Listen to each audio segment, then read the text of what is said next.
n'arrange pas les choses. Non, Monsieur Scrat, justement, une petite histoire avec l'ail ou on vous laisse tranquille de ce côté? Non. D'abord, c'est un aliment que j'aime beaucoup. Ok. Sincèrement, j'aime beaucoup le goût, j'aime beaucoup, bizarrement, l'odeur. Pas l'odeur qui reste, mais en tout cas le parfum. Le parfum. Et il y a un arôme qui est extraordinaire dans l'ail. Et moi, j'en mange tous C'est les jours. l'odeur de la bonne bouffe, en fait. Exactement, de la bonne bouffe méditerranéenne. Méditerranéenne, Parce que exactement. c'est une signature de la cuisine méditerranéenne. Méditerranéenne. Voilà, donc on a ouvert un petit peu, on a titillé les papilles et là on va les travailler un petit peu. Ok, on y va.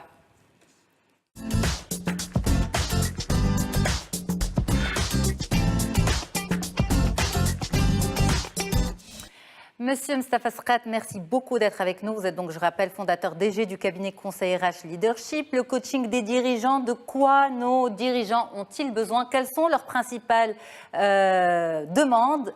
On va en parler avec vous.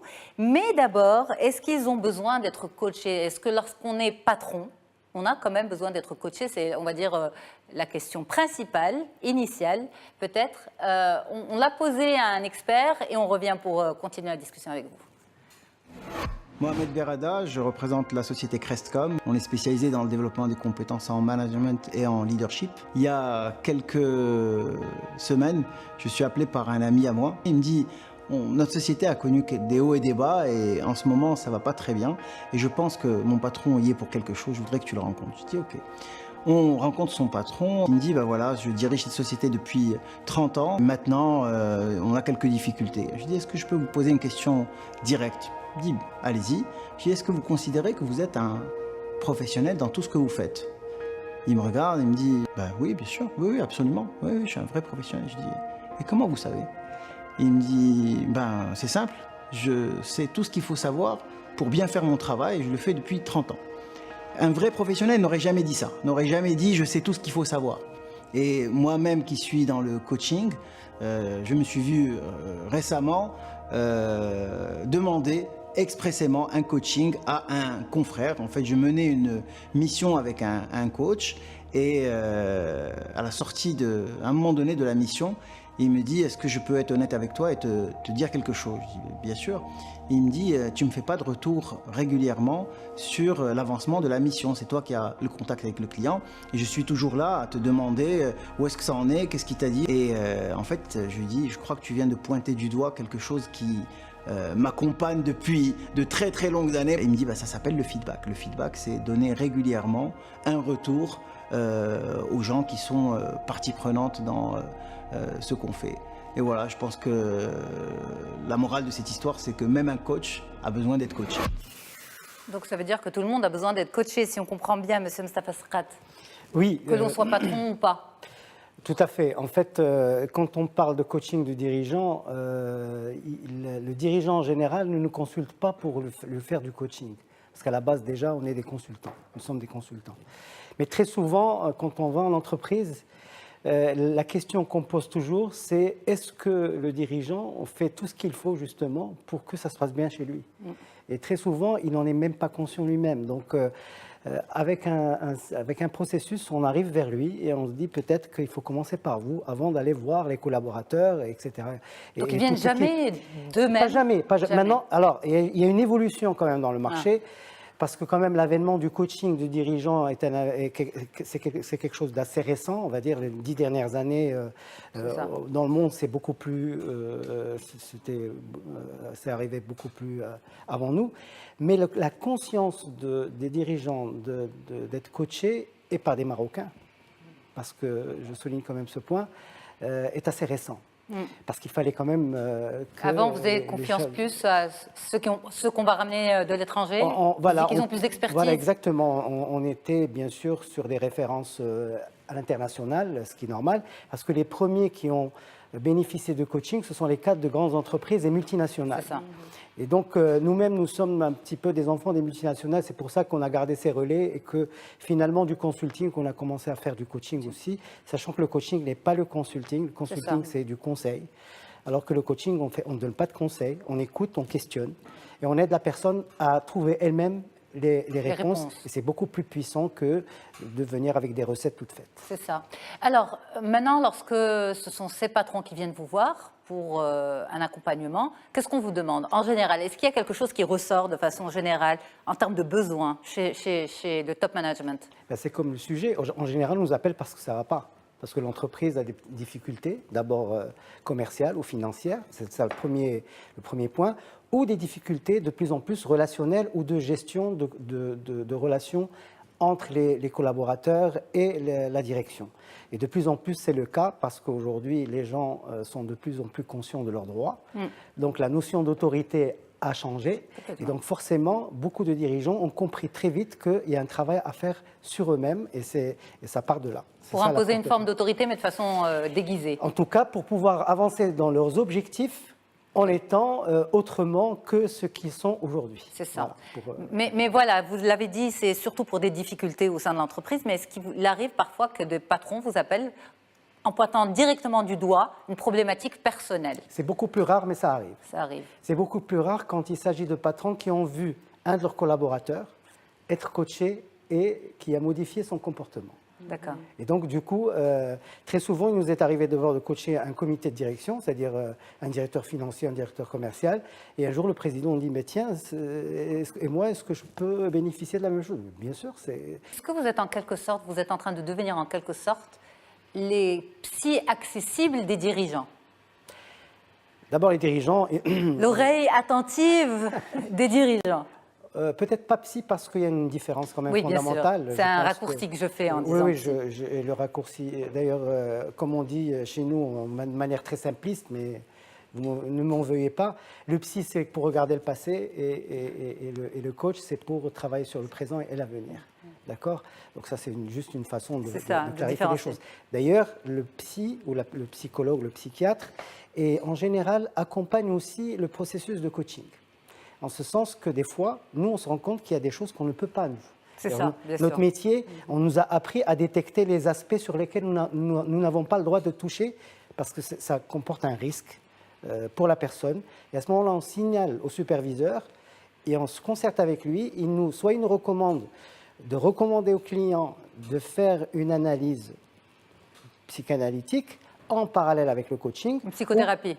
Ou psychothérapie. C'est ça. Ou arrêter le coaching et lui recommander d'aller d'abord faire un travail avec un psychanalyste avant de revenir sur l'objectif de coaching. Okay. Parce que le coaching, sans avoir un minimum, on va dire, d'éléments psychologiques, ça devient dangereux. Et à ce moment-là, ce n'est pas notre métier de faire de la thérapie, pas du tout. Alors Nadia Alami, vous êtes aussi opticienne. Oui. Et donc, on va dire, vous êtes votre propre patronne. Oui, les choses sont différentes quand même, non? Non, j'allais lui poser une question. Bien sûr, ou peut-être c'est aussi une remise en question. Moi, ça fait 30 ans que j'ai la même équipe.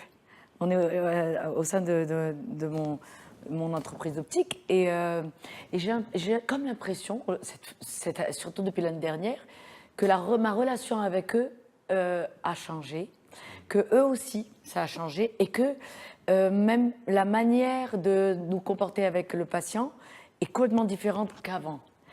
Donc, je ne sais pas. C'est positif ou vous le vivez comment? Je ne sais pas déjà. Je pose des questions. Oui, parce que l'équipe, en fait, on dirait qu'elle s'est un petit peu habituée à des anciennes méthodes. Et c'est très embêtant parce qu'on avance vers des méthodes beaucoup plus modernes, beaucoup plus rapides, beaucoup plus professionnelles, beaucoup plus techniques. Et on dirait que l'équipe ne suit pas. Et moi, personnellement, comme je vais faire... je vais souvent dans des formations, dans des séminaires, dans des conférences, dans des salons. Je vois que les choses avancent très très vite en Occident, surtout en Europe. Et chez nous, malheureusement, ça stagne et ça m'énerve. Voilà. Et je vous assure que j'ai failli dire, ça y est, j'en peux plus. Je vais prendre ma retraite avant. En fait, ce qui se passe, c'est que très souvent, on ne se rend pas compte que les éléments autour de nous évoluent, que notre environnement évolue. Et la vitesse avec laquelle il évolue, surtout maintenant, elle est un peu plus rapide que notre conscience, nous, de ce qu'on doit faire sur nous-mêmes. Et si votre équipe a changé, c'est que vous avez changé aussi quelque part la manière avec laquelle vous les écoutez ou avec laquelle vous interagissez avec elles a été quelque part dégradée. Parce qu'il y a d'abord une grande composante dans la gestion des ressources humaines en général, c'est ce qu'on appelle la zone de confort. C'est-à-dire quelque part, on s'installe dans une routine qui nous semble, qui nous sécurise, mais qu'en fait qui est nuisible et qui peut nous porter préjudice. Le coach a pour rôle de réveiller un petit peu et de faire en sorte à ce qu'on crée un nouveau projet pour l'entreprise. C'est ça. Pour créer une meilleure fédération. Une meilleure énergie. Une meilleure énergie. Voilà, une nouvelle énergie. Ce qui est tout à fait faisable. D'accord. Donc, je ne sais pas. Une autre consultation, moi je prends les, les honoraires. Docteur Marjane. Ben, moi, je suis ma propre patronne aussi dans mon cabinet, mais j'ai une équipe très restreinte avec ma secrétaire. Et je crois que j'aurais vraiment besoin de vos conseils parce que c'est peut-être beaucoup plus que les consultations, c'est la relation avec ma secrétaire, je ne vais pas le dire, qui se passe très bien, mais qui, à la limite... ça se passe trop bien. Ça se passe trop, j'ai toujours peur. J'ai toujours une inquiétude. Est-ce que je fais bien ce que je dis bien? Est-ce que voilà, c'est toujours cette peur de mal faire. Et là, je pense que j'aurais besoin non pas de conseils comme vous dites, mais d'un regard nouveau et que c'est pas évident. Je pense que c'est beaucoup plus dur, d'être chef. C'est pas ce que je veux dire, mais d'être supérieur plutôt que salarié. Enfin, on va dire plutôt que salarié, parce que on a voilà.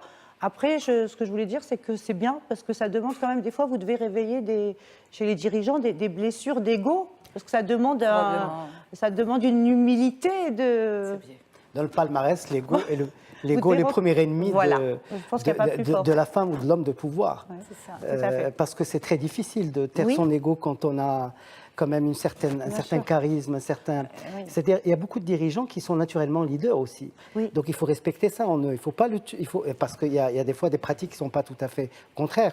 Il faut sauvegarder ça, mais à côté de ça, de créer en lui l'empathie nécessaire pour diriger des équipes. Pour mieux diriger, être encore plus installé dans son autorité naturelle, plutôt que dans son autorité puisée dans son pouvoir hiérarchique. C'est ça. Voilà, donc c'est ça l'équilibre. Moi, ce qui m'arrive dans mon cas, en fait, c'est qu'il y a 30 ans, j'étais la seule diplômée formée dans cette équipe. Je leur ai tout enseigné.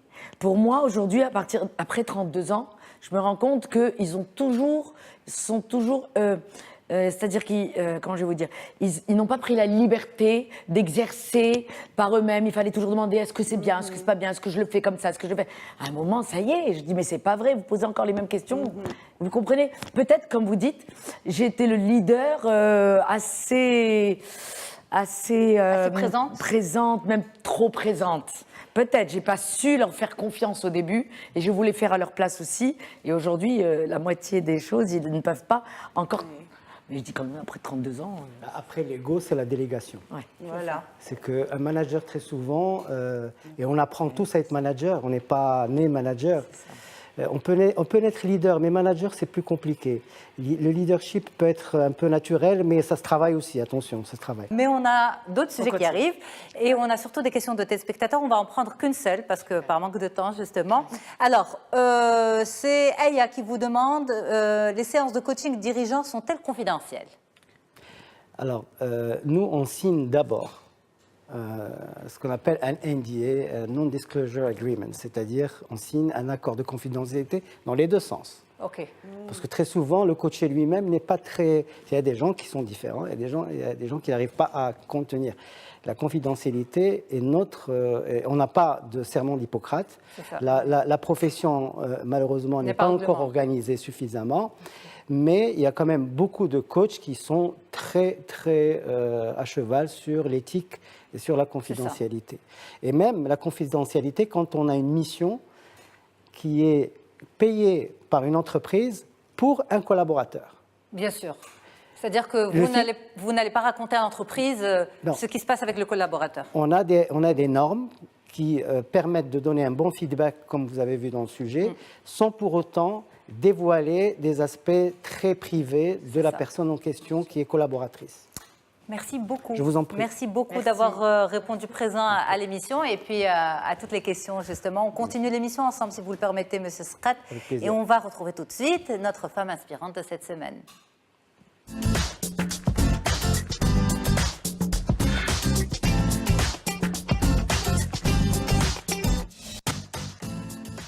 Merci beaucoup de choisir Média TV pour vous accompagner et on se dit tout en particulier. On va dire beaucoup de choses avec notre femme inspirante de cette semaine. C'est vous, Nadia Alami. On vous retrouve tout de suite pour les détails.